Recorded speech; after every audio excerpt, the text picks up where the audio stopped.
Good morning, folks. Welcome to the Morning Call Show. I'm Bob Sellers here with Jerry Burke, two news veterans trying to take a look at the right and wrong between the right and left. Jerry, good morning.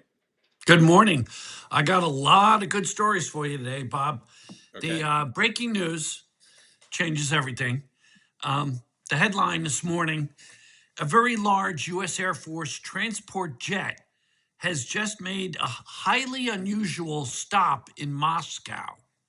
Hmm. Some military aviation observers speculate that the mission could be associated with U.S. Secretary of War Pete Hegseth, raising the possibility that he could be traveling to Moscow. For what? I don't know. Talks. It Yeah. could be about Ukraine or even Iran. So, if that's true, I mean, you always want to talk to your enemies, right? Yeah. But we're not talking to Canada, but we're talking to Russia.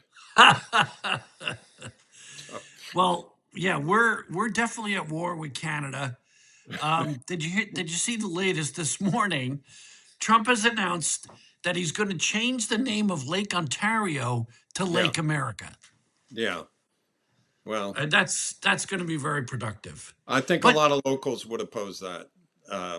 So, I don't get though where I didn't expect this from Canada. You know, to get a backbone. oh, I did. I did. I don't think they find what Trump does amusing. And they're pretty comfortable country with what they have accomplished and what they stand for. And they're not playing the game. You know, Trump always goes for what's your weakness. And he thinks he has them.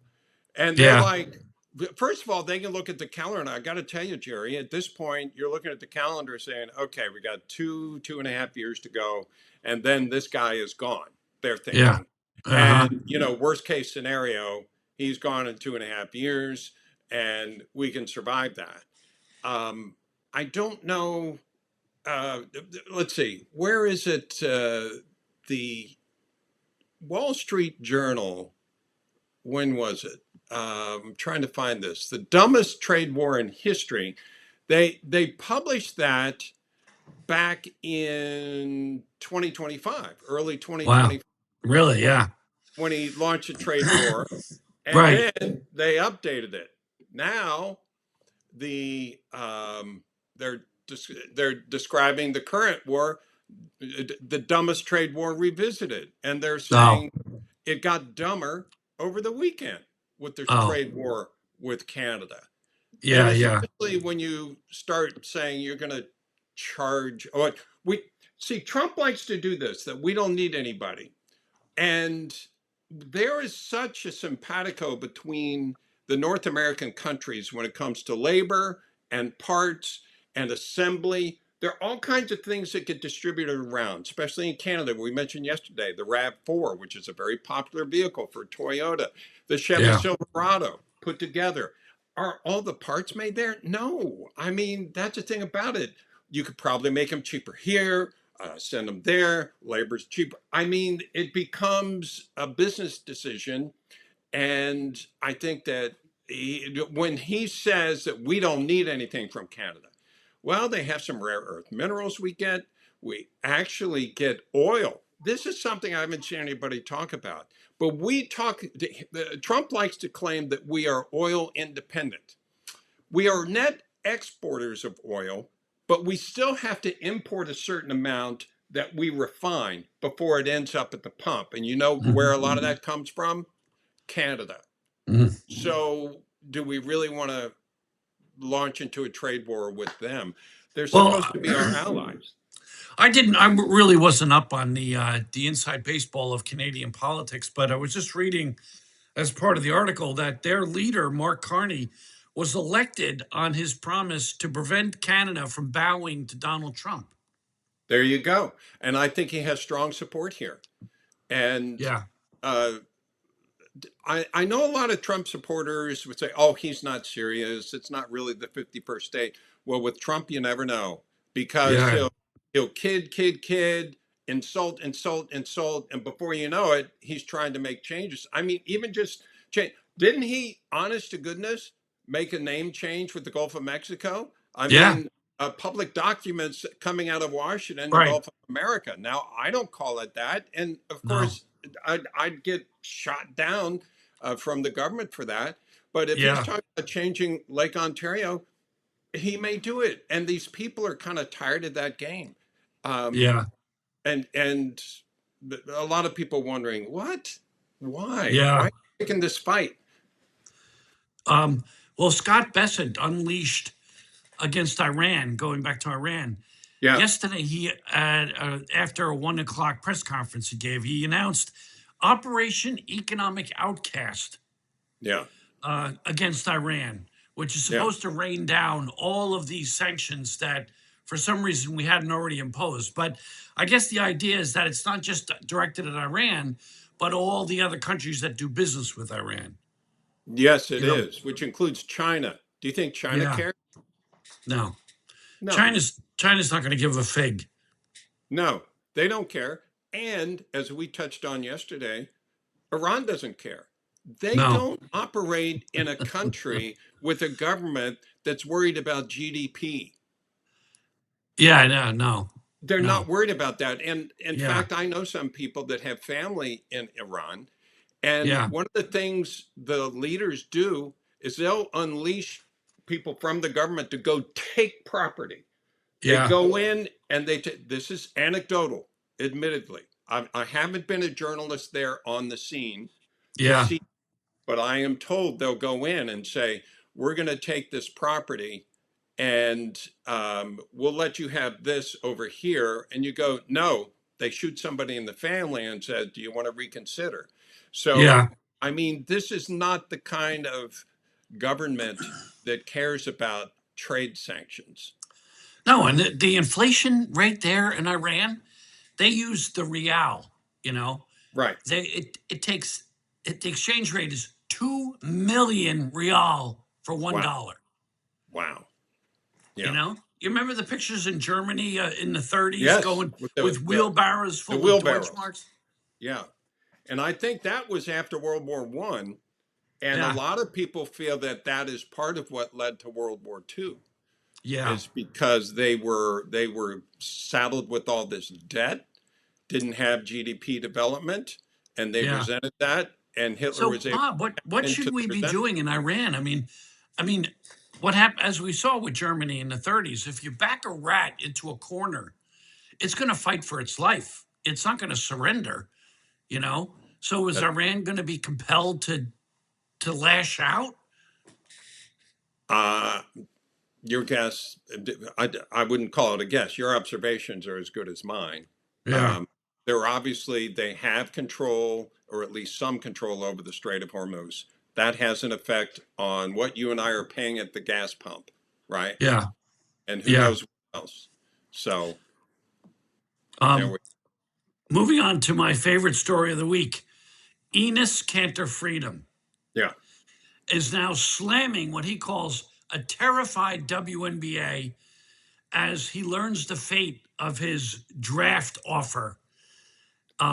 Apparently, on Monday afternoon, reports emerged that the league had decided that Cantor Freedom and his fellow ex NBA star Royce White, who had also announced his desire to declare for the draft, would not be allowed to play in the league.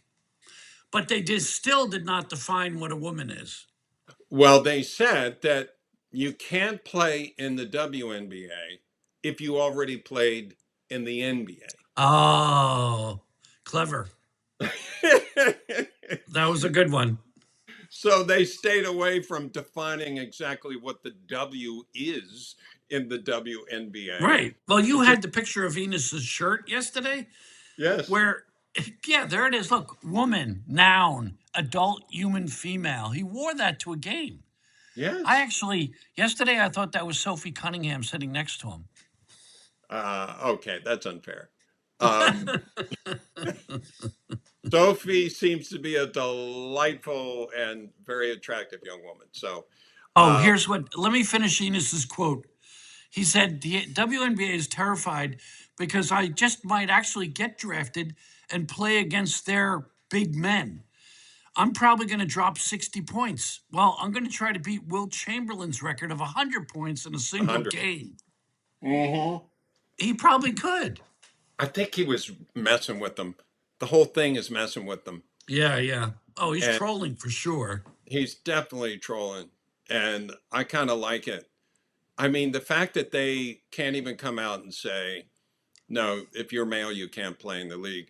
Here's He, what it makes you wonder, Jerry. It makes you yeah. wonder, are there already some trans in the league? Oh, yeah. I don't know. Some of them, you know, I yeah, mean, they're, because if they were to say, you can't play in this league if you were a biological man, uh huh. and then all of a sudden some of the players disappear, Right. no longer on the Well, court. I think Enos, that's their quandary.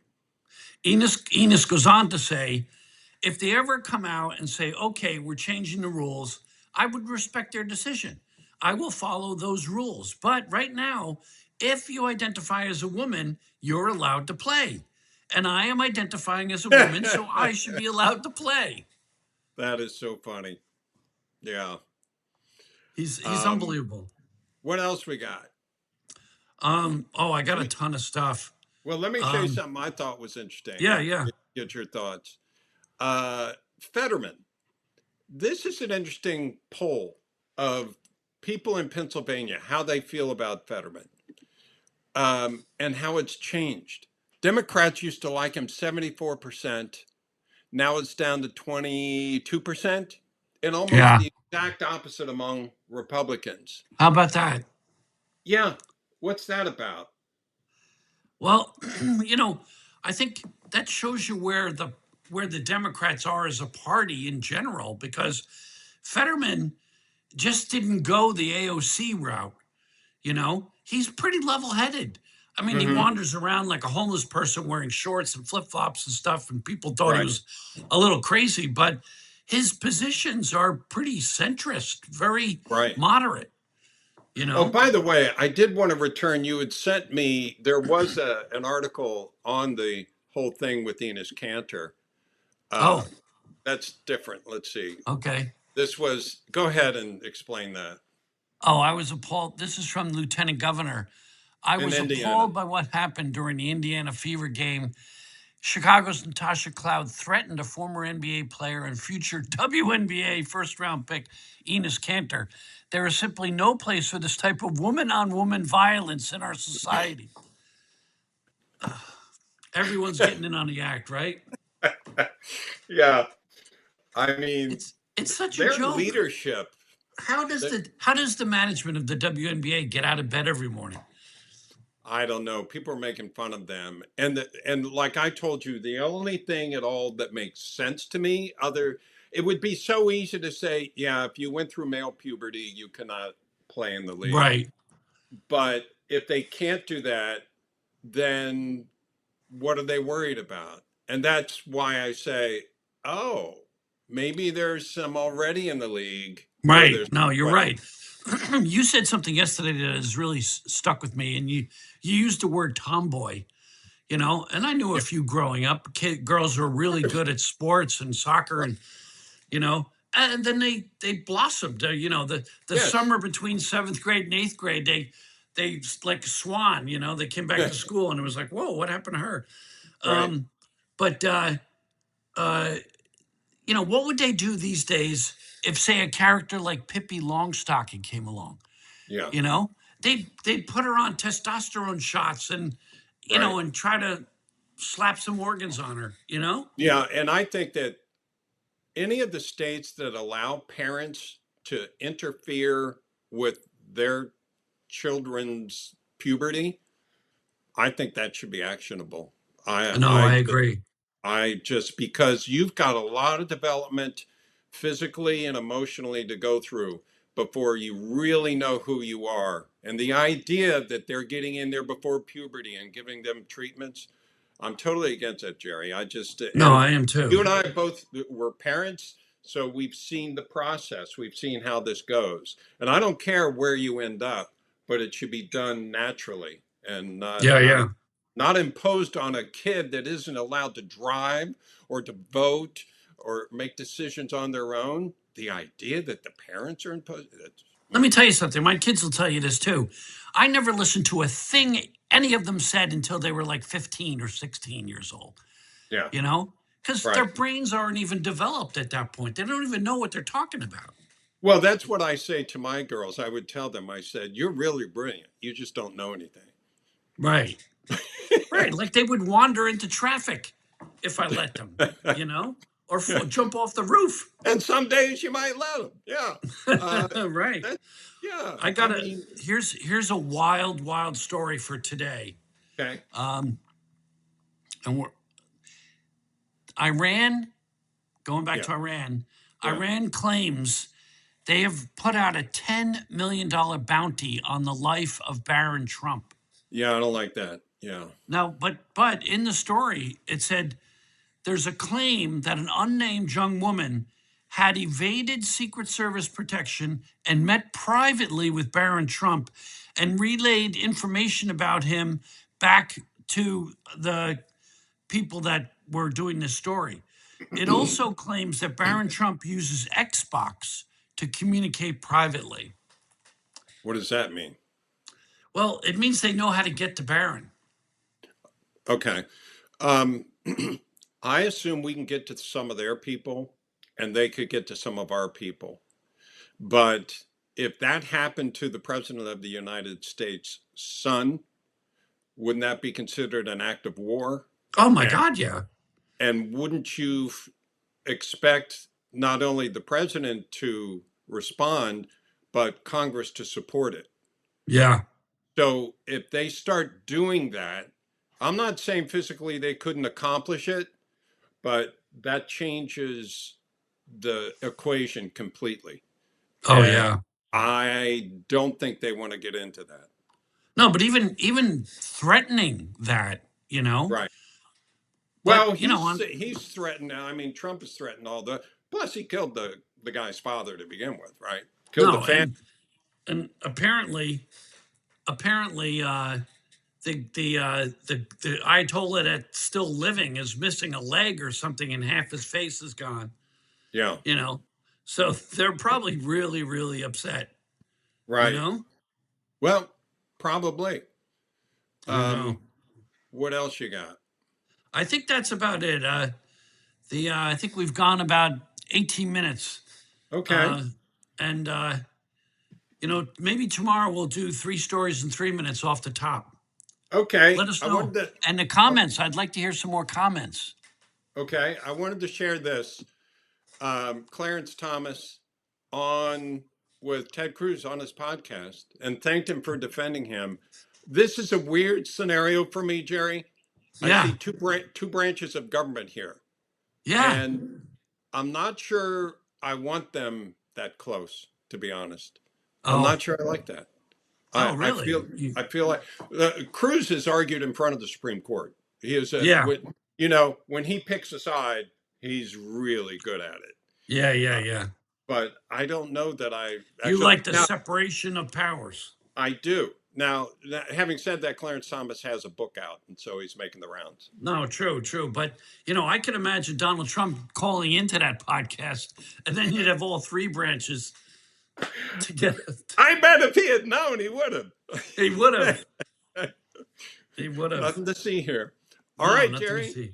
Okay, thank you, Bob. Another good show. And remember, breaking news changes everything.